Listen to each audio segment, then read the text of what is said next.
வணக்கம், நான் உங்கள் மாலக்காடு பையன் பேசுகிறேன். இது நிறைய பேர் தனிப்பட்ட முறையில் மெசேஜ் பண்ணியிருக்காங்க. அந்த கல்யாண பிரார்த்தனை எப்படி பிரதர் பண்ணணும், சிறுவாபுரி கோயிலில் செஞ்சுக்கலாமா? அது தெரிஞ்சதுக்கு முன்னாடி தம்பி ஃபாலோ பண்ணாதவங்க ஃபாலோ பண்ணி வச்சுங்க. அதே போல் யூடியூப் சேனல் வச்சுருக்கேன், அதில் தம்பி கொஞ்சம் சப்போர்ட் பண்ணுங்கள். அதுக்கு முன்னாடி நான் பேச மாட்டேன், உள்ளே இருக்க கோயில் ஐயர் பேசுவார். கோயிலில் எப்படி கல்யாண பிரார்த்தனை நான் சொன்னால் நீங்கள் நம்ப மாட்டீங்க. அதனால உள்ள கோயில் ஐயர்கிட்ட போயிட்டு கேட்கலாமா? நாங்கள் போகலாம். சந்ததமும் அடியார்கள் சிந்தையது குடியான தன் சிறுவை தனில்வேவும் பெருமானாக வீற்றிருக்கக்கூடிய நமது அருள்மிகு சிறுவாபுரி ஸ்ரீ பாலசுப்பிரமணிய சுவாமி ஆலயமானது சென்னையிலிருந்து 33 கிலோமீட்டர் வடக்கேயும் பொன்னேரியிலிருந்து 10 கிலோமீட்டர் மேற்கேயும் இந்த தலமானது அமைந்துள்ளது. இந்த இடத்திற்கு சின்னம்பேடு என்ற ஒரு பெயர் உண்டு.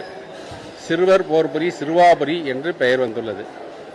வள்ளி மணவாள பெருமான் அருட்காட்சி தந்து பக்தர்களுக்கு திருமணம் ஆகாமல் வருபவர்களுக்கு விரைவில் திருமணம் நடப்பதற்காக அனுகிரகம் செய்துள்ளார்.